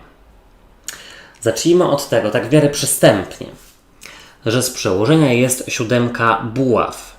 Karta, która mówi o skupieniu, o dążeniu do jakiegoś celu, o klarowności. Wiemy, co robić, dążymy do tego. Super. Ta karta mówi o obronie, ochronie swoich danych, chciałem powiedzieć, osobowych, nie wiem czemu, granic, oraz o czym? O pewności, o ochronie swojej godności, pewności, honoru, tak bym powiedział. 7 buław jest kartą, która mówi o czymś perspektywicznym, więc jeśli coś tutaj się ma zadziać w tym tygodniu, to w szerszej perspektywie będzie to bardzo owocne i Wam potrzebne. Zobaczcie, w ogólnej energii jest karta sądu ostatecznego i ta karta mogłaby jak najbardziej sugerować rozstrzygnięcie się spraw sądowych na Waszą korzyść, bądź jakichś spraw, które dotyczą rozliczeń, walki o jakieś, mienie, testament, spadek, nie będę wymyślał. Jeśli chodzi o kartę sądu ostatecznego, to piękna ona jest. Przedstawia anielicę ze złotymi skrzydłami i jest to też karta wejścia na wyższy poziom, więc być może uda Wam się coś wyjaśnić, naprawić, dostać awans, wywalczyć sobie swoje. Ta karta też w ogóle mówi o zmartwychwstaniu i rezurekcji, czyli co? Gdzieś tutaj czujecie taki, może nawet nie przypływ sił życiowych, ale motywację, nadzieję, siłę taką wewnętrzną, nie tylko fizyczną. Zobaczcie, przychodzi do Was karta Królowej Mieczy, a Królowa Mieczy to jest bliźnięta waga lub wodnik. To też może być Król Mieczy, to już sobie odwracajcie tę energię. I to może być na przykład tak. Zimna, niedostępna emocjonalnie osoba, z którą ostatnio było coś nie halo. Może jakiś fochmistrz albo fochmistrzyni. To może być, słuchajcie, też osoba, z którą załatwiacie sprawy sądowe dotyczące dokumentów, rozliczeń i tak dalej. To też jest, słuchajcie, energia, która przychodzi do Was. A jest to energia osoby bardzo dyplomatycznej, która jest opanowana, dojrzała, mądrzejsza od kogoś i bardzo dobrze jej to wychodzi dobrze na tym. Opłaca się dyplomację i czasami ugryzienie się w język siebie, nie innych, a może później innych. Do przeszłości odchodzi karta Króla Kielichów, a Król Kielichów tutaj w negatywie może być osobą, która jest bardzo rozemocjonowana. Osoba, która jest bardzo wymagająca, jeśli chodzi o rodzinę, uczucia. Osoba, która może jest ojcem, matką, partnerem, partnerką i nad kimś takim uda Wam się zapanować. To też może być, słuchajcie, kto ma jakiś problem, może z może z jakimiś innymi używkami. Powiedziałbym, że tutaj Król Kielichów jest uosobieniem takiego, czy może nie uosobieniem, ale serca dosłownie, ale to odchodzi do przeszłości. A Królowa Mieczy to rozum, więc gdzieś tutaj, jeśli są decyzje bądź sprawy do ogarnięcia, rozum Wam najlepiej podpowie i jego się słuchacie. Emocje na bok. Tutaj zobaczcie, Wy przedstawiacie się jako karta Asa Mieczy i bardzo dobrze, bo As Mieczy bardzo mi się kojarzy właśnie z taką jasnością umysłu, przejrzystością. Wiem, co mam robić. Zobaczcie, to są dwie takie żylety. 7, buław i ta właśnie karta Asa Mieczy. Jest to karta początku nowej komunikacji i odcięcia się od czegoś, więc już znowu to powtórzę, że wiecie, jak rozmawiać z innymi i jak przyspieszać pewne sprawy. As Mieczy to jest, słuchajcie, umiejętność oddzielenia faktów od jakichś emocji, myśli itd., itd. Bardzo dobrze. Tutaj super się pokazujecie w roli sędziów, mediatorów itd. Rada dla Was. Zobaczcie, w Radzie jest karta wieży, a wieża sugeruje, żeby, powiem tak, czasami rzeczywiście warto konkretnie, szczerze porozmawiać. Może nawet, bo wiecie, czasami tak jest, że obawiamy się komuś zwrócić uwagę albo powiedzieć coś szczerze, że urazimy tę osobę. Ale słuchajcie, pamiętajcie też o swoich potrzebach. Jeśli ktoś gdzieś Wasze granice przekracza, to dlaczego Wy macie tutaj się podkładać? Bez sensu. Karta radzi, żeby rzeczywiście gdzieś tutaj czasami zagrzmieć, ale też mówi, że czasami warto coś zburzyć, żeby zacząć od nowa. Czy z kimś to rezonuje? Nie wiem, piszcie. Czego nie robić, czego unikać? 7 kielichów. 7 kielichów, czyli rozmarzenie albo opóźnianie dotyczące rozstrzygnięcia pewnych spraw. Tutaj może ktoś rzeczywiście odkładać je na później albo wymyślać jakieś wymówki. Nie pozwolić sobie na to. 7 kielichów też mówi, żeby unikać używek i jakichś pobudzaczy, bo gdzieś niepotrzebnie Was rozproszą, a macie tutaj naprawdę skupienie duże i jest też to potrzebne. I też tutaj działać z osobami, które mają jakieś problemy używkowe, może nawet się sądzić. Wszystkiego na. Teraz wodniki i wodniczki. Ja Was zapraszam na tygodniówkę. I sprawdźmy, jaka będzie dla Was ogólna energia.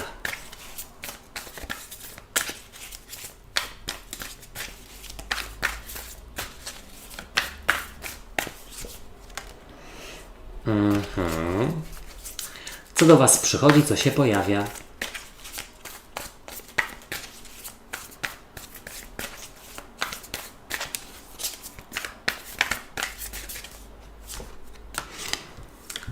Dobrze. Bardzo stabilnie, jeśli chodzi o pieniądze, jeśli chodzi o poczucie komfortu, jeśli chodzi o wasze otoczenie, jeśli chodzi o wasze życie. Zamotałem, ale to bardziej chodzi o waszą przestrzeń, w której się gdzieś tam znajdujecie, o wasze mieszkanie, ogród czy coś tam. Co odchodzi do przeszłości?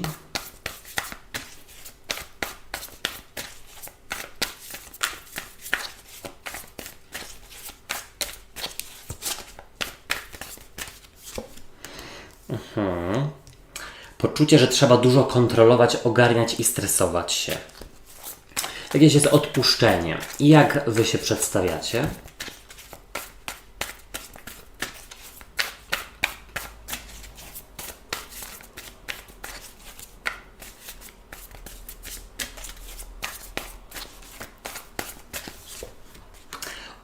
Dziesiątka kielichów. Karta kokoszenia się, ale też bym powiedział, że być może w jakiejś rodzinie bądź bardzo bliskiej relacji zapanuje pokój. Jest to jakiś kompromis, jest jakieś odpuszczenie, albo jest w ogóle odpuszczenie próby zapanowania nad czyimś problemem. Mam nadzieję, że rozumiecie. Jaka będzie dla was rada?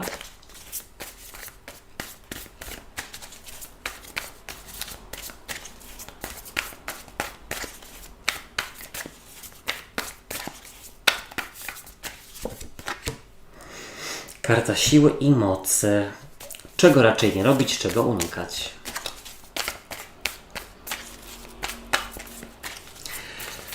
Wydaje mi się, że też jeśli na przykład ostatnio miałyście jakieś, może nawet nie problemy, ale różnice poglądów, zdań, jakieś takie trudne wymiany zdań z kimś przełożonym, może w pracy, to bym powiedział, że jest tutaj gdzieś ku lepszemu. Ku lepszemu i też w ogóle mam wrażenie, że jakiś wyjazd wam się niedługo szykuje i przygotowujecie się do niego. Być może właśnie finansowo. Zobaczcie. Tutaj z przełożenia jest dla was szóstka mieczy, a szóstka mieczy mogłaby jak najbardziej mówić o wyruszaniu do przodu i też zostawieniu za sobą czegoś trudnego. Tutaj zobaczcie, jest postać, która zostawia za sobą zakrwawioną pelerynę i chodzi dosłownie o to, że jakiś problem, który wam spędzał sen z powiek albo was bardzo stresował, po prostu odchodzi. Odpuszczacie. Jakby gdzieś was to nie dotyczy. Szóstka mieczy też może dokładnie mówić o podróży lub o przygotowaniach do podróży. Tak bym powiedział. Zobaczcie, w ogólnej energii macie piękną kartę dziewiątki monet, która przedstawia kobietę, która jest tutaj w swoim ogrodzie ze swoimi zwierzętami i jest bardzo zadowolona z tego powodu. Momento, bo karetka pogotowia jadą po mnie, słuchajcie. Ta karta, co ja tam gadałem, że sugeruje, że dobrze jest wam w waszej strefie, w waszym otoczeniu. Umiecie gdzieś tak zadbać o swoje mieszkanie, o ogród, swoją przestrzeń, że po prostu gdzieś daje to wam ukojenie. W ogóle widzę bardzo dużo spędzania wolnego czasu na świeżym powietrzu, gdzieś tutaj w naturze. I ewidentnie daje wam to gdzieś taki dystans do rzeczywistości, która różnie może się przedstawiać, ale ta karta mówi o jakimś spokoju w głowie i też o tym, że odkładacie pieniądze na jakiś wyjazd, w związku z tym teraz cieszą was małe przyjemności, albo wyjścia nie ma. Wyjścia nie ma, gdzieś zaciskacie pasa, ale macie tyle, ile potrzebujecie. Wybrnąłem. Zobaczcie, przychodzi do was karta sądu ostatecznego, a sąd ostateczny, piękna karta, która może sugerować wejście na wyższy poziom i też takie poczucie, że jesteście ponad jakiś problem, że to was nie dotyczy, że to nie jest wasza sprawa. Ewentualnie gdzieś mam wrażenie, że w tym tygodniu się od niego, nawet nie to, że odetniecie, ale gdzieś mu zaradzicie, rozwiążecie ten problem i wyjdziecie na tym jak najbardziej na plus, bo dziewiątka monet o tym mówi, że tutaj macie tyle, ile potrzebujecie. Sąd ostateczny mówi o tym, że w tym tygodniu najprawdopodobniej będzie troszeczkę spokojniej i można się zregenerować, mniej stresować. Może macie mniej obowiązków w pracy. Zobaczcie, do przeszłości odchodzi karta cesarza, a cesarz to jest taka konkretna osoba, która lubi sobie tutaj porządzić. Jest być może nawet, słuchajcie, jak to powiedzieć, taka apodyktyczna, taka manipulująca, manipulantka. Ta karta odchodzi do przeszłości. To też w ogóle może być przełożona lub przełożona bądź jakiś konflikt w pracy. I tutaj wychodziłoby na to, że jesteście z dala od konfliktów, w ogóle się nie wikłacie w jakieś tutaj machlojki osób, które chcą tutaj kontrolować sytuację. Powiedziałbym, że w ogóle też w tym tygodniu jest mniej stresu związanego z przygotowaniami do czegoś, z ogarnianiem być może rzeczywiście życia zawodowego. Po prostu obowiązków jest mniej. Wodniki i wodniczki, zobaczcie, wy przedstawiacie się jako karta dziesiątki kielichów. Piękna karta, która przedstawia dwie syreny, które gdzieś tutaj spędzają ze sobą miło czas, kokoszą się. Jeśli macie gdzieś partnera lub partnerkę, to mam wrażenie, że czeka was dużo pięknych chwil wspólnie w tym tygodniu. Mam też wrażenie, że ktoś może mieć naprawdę udaną randkę w tym tygodniu. Dziesiątka kielichów też w ogóle, zobaczcie, sugeruje jakieś ukojenie w gronie najbliższych osób, czyli tak, albo w gronie przyjaciół, rodziny, czy tam znajomych z pracy zapanuje pokój, albo gdzieś wy rzeczywiście w tym tygodniu otaczacie się takimi osobami, które dają wam ukojenie i spokój. W Radzie macie kartę siły i kartę mocy. I jest to, słuchajcie, baran, lew, strzelec, czyli trygon ognia, nie wiem czemu. Ale też w ogóle ta karta mogłaby sugerować ego, dumę, honor. To gdzieś odłożyć na półkę, na bok. Tutaj powiedziałbym, że im więcej w czymś jest wysiłku, stresu, tym bardziej wiecie, że nie powinnyście wiedzieć, że nie jest to dla was. Odpuścić coś sobie zupełnie dla swojego spokoju. Czego nie robić, czego unikać i zobaczcie, jest to karta siódemki mieczy.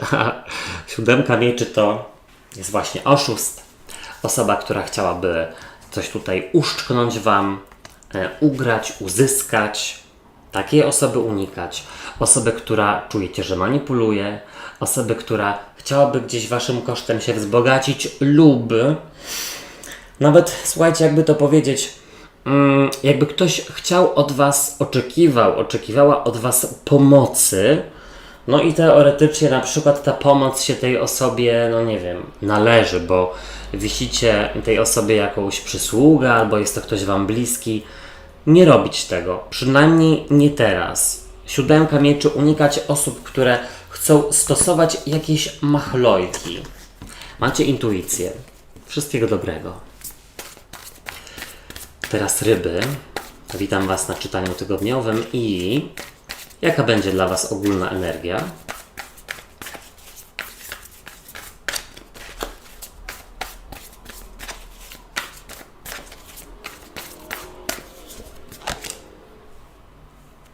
Ryby wrażliwe, bardzo.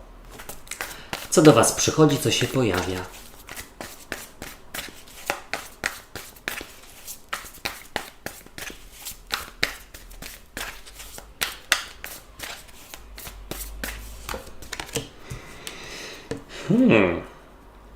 Bliźnięta, waga, wodnik. Taki trygon, te znaki, trygon powietrza gdzieś się tutaj bardzo zaznacza. Co odchodzi do przeszłości?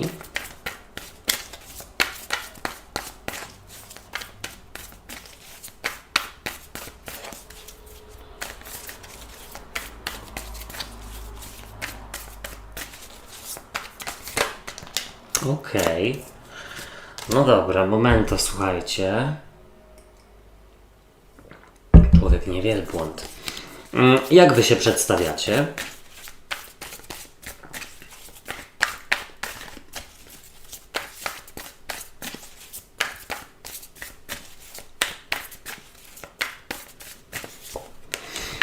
O, słuchajcie, albo jest jakaś iluzja, albo jakieś rozmarzenie, bądź powrót do przeszłości, dlatego że wehikuł czasu, słuchajcie. Nie, chodzi o to taki umysłowy wehikuł czasu, że być może rozpamiętujecie coś, co tam się kiedyś wydarzyło. Być może jest to znak, że trzeba to przepracować. Rada dla Was.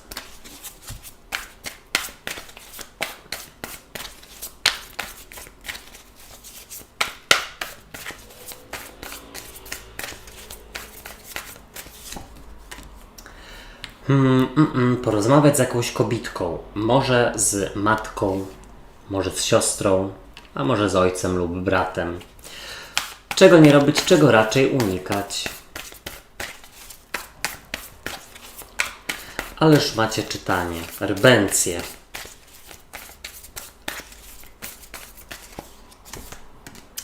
Okej, ale dobrze, że pojawił się mag z przełożenia. To dobrze tutaj wróży, chociaż mam wrażenie, że możecie mieć do czynienia z kimś, albo było do czynienia wcześniej, z kimś, kto Was troszeczkę zaczarował, zaczarowała. I to też może być związane z tym, że z czymś jakby coś się zakończyło, ale jeszcze gdzieś to rozpamiętujecie, albo Wam się coś przypomni. I to jest rzeczywiście znak, że może jeszcze się nie zakończyło. Słuchajcie, mam nadzieję, że nie zamotałem, nie zamieszałem, jak w kotle. Słuchajcie, z przełożenia karta maga i mag mógłby mówić, ten alchemik czy czarodziej, o kimś, kto mydli oczy, dużo gada, mało robi, czaruje. Po prostu, może lekko manipuluje, ale to jest chyba ktoś z przeszłości. Inna rzecz jest taka, że karta maga pokazuje, że Wy macie energię w tym tygodniu do poradzenia sobie z jakąś trudną sprawą z przeszłości najprawdopodobniej. W swojej głowie, do przepracowania czegoś, do naprawienia, po prostu. Macie do tego chęć i macie do tego narzędzia. W tym tygodniu trzeba to robić. Pracować nad swoimi słabościami, ograniczeniami, być może nad swoim krytykiem wewnętrznym, bo zobaczcie, w ogólnej energii macie kartę 9 mieczy. Karta, która mogłaby mówić o zamartwianiu się, o szukaniu dziury w całym, o tym, że ryby są bardzo wrażliwe, zwłaszcza w tym tygodniu. To jest tak, że być może nocami Wam się przypomina jakiś tam problem z przeszłości, albo jakaś osoba, która nabroiła i gdzieś czujecie, że wypadałoby się z tym zmierzyć, ale może nie tylko z tą osobą, ale gdzieś właśnie z trudnymi emocjami, z trudnymi myślami. A może w tym tygodniu, słuchajcie, wypadałoby w ogóle się wyciszać, uspokajać i próbować oddzielić fakty od na przykład emocji, od tego, co sobie tam wyobrażacie, żeby tego chomika zastopować, bo się zmęczy bidak, no. Słuchajcie, przychodzi do Was karta rycerza mieczy, a rycerz mieczy to jest bliźnięta waga wodnik, trygon powietrza. No tak, no powietrze oczywiście to on jest na jakimś jastrzębiu, czy tam orle, czy sokole, nie rozróżniam, wybaczcie, ale też ma tutaj takie piękne skrzydła przy hełmie. O co chodzi? Tu jest taka gotowość do zawalczenia, do zmierzenia się z czymś trudnym, dosłownie. Tutaj bym też w ogóle powiedział, że jest coś, co sobie wymyśliłyście i to może być jakiś konkretny cel, marzenie do spełnienia. I ostatnio, był jakiś autosabotaż i wymyślanie sobie, dlaczego tego nie zrobić. Wymyślanie sobie przeszkód. Do czego, nie wiem, do zrobienia prawa jazdy, do wyjazdu, do kursu hiszpańskiego itd., itd. Zobaczcie, tutaj do przeszłości odchodzi karta kochanków, być może bliźnięta, albo waga, albo wodnik.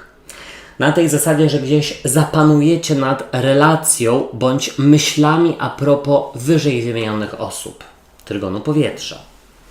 Może jakiejś relacji kochankowej z przeszłości. Ta karta kochanków, zobaczcie, pokazuje dwie osoby, które gdzieś mają się ku sobie. Jest to karta jakiejś unii, jakiegoś paktu, zaleczenia, wyjaśnienia sobie czegoś i być może Gdzieś tam w przeszłości u kogoś z Was wisi jakiś fochmistrz, który, no, nie jest, że tak powiem, wyjaśniony, naprawiony, zaleczony. I to się będzie ciągnęło, jeśli tego nie załatwicie. No zobaczcie, Wy przedstawiacie się jako karta szóstki kielichów. Karta rozmarzenia, karta bujania w obłokach. I tutaj ja bym powiedział, że z tych obłoków, z marzeń jest przejście gdzieś rzeczywiście do działania, bo karta maga mówi o manifestacji, tylko że no po drodze oczywiście gdzieś jest autosabotaż. Szóstka kielichów też w ogóle mówi o zaglądaniu w przeszłość, właśnie żeby sobie z nią poradzić. Ja bym tutaj też w ogóle powiedział, że no trzeba popracować nad emocjami, nad wyciszaniem się. Ale to też nie jest tak, żeby gdzieś swoje myśli i emocje odkładać na bok, tylko trzeba też z nimi pobyć, żeby zobaczyć, co tam, o czym Was mogą informować. Ale przesiać to i zastanowić się, czy te myśli są związane z prawdą, czy są jakimiś tam wymysłami. W Radzie karta kapłanki, którą bardzo lubię, czy tam papieżycy. I jest to jakaś kobitka, może matka, może siostra. Osoba, która no tutaj gdzieś może właśnie z tą osobą jest jakiś problem z przeszłości.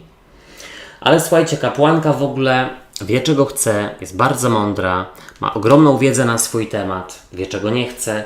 I rada jest taka, żeby posłuchać swojej intuicji, żeby gdzieś rzeczywiście rozpocząć jakiś nowy etap, jeśli Wam się marzy, nie szukać sobie ograniczeń, popracować nad nimi, zastanowić się, dlaczego występują i tak dalej, i tak dalej. Karta kapłanki mówi, żeby gdzieś znowu zapanować nad tym, co się dzieje w Waszej głowie. Ciekawe, czy z kimś to rezonuje. Czego nie robić, czego unikać? Moja ulubiona karta gwiazdy. No jak to gwiazdy unikać? Ta karta mogłaby mówić, żeby unikać życia w iluzji, czyli na przykład macie jakieś marzenie, plan bądź cel i wydaje Wam się, że jest to iluzją, nie dam rady, nie mam do tego narzędzi, nie mam odpowiedniego wieku, czy tam pieniędzy. To jest iluzja. Trzeba zastanowić się, jak żeby tę kasę zdobyć. Być może trzeba zacząć odkładać, może to trochę potrwać, ale to też Was gdzieś to podbuduje, że umiecie. Karta gwiazdy mówi o tym, żeby nie zapominać o spełnianiu swoich marzeń. I wiem, że to może być bardzo brzmieć tak trywialnie, banalnie, ale no, życie to nie jest tylko praca, obowiązki i życie przeszłością. Wszystkiego naj. Teraz barany i baranice. Witam Was na czytaniu tygodniowym i jaka będzie dla Was ogólna energia?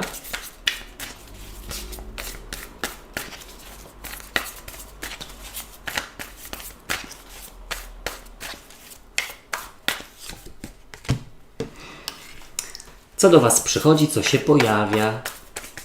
Albo kto?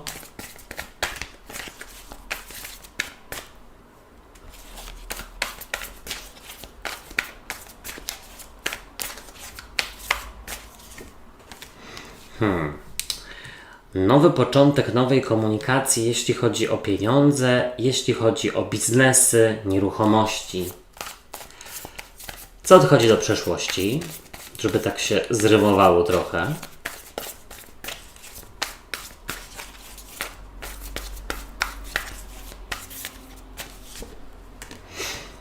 Odchodzi do przeszłości autosabotaż, szukanie dziury w całym, zamartwianie się.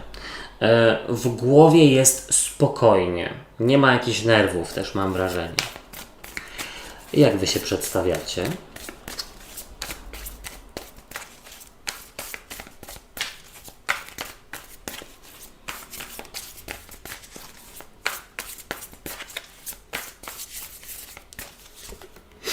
O, no super. Karta świętowania i triumfu, barany. Dobrze, że mam ascendent w baranie, może mi coś skapnie. Jaka będzie dla Was rada?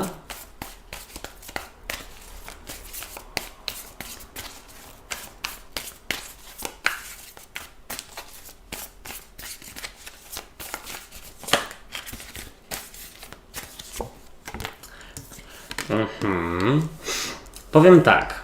Jeśli chodzi o jakieś nieruchomości, inwestycje pieniężne, jest zielone światło do tego. Czego nie robić, czego unikać.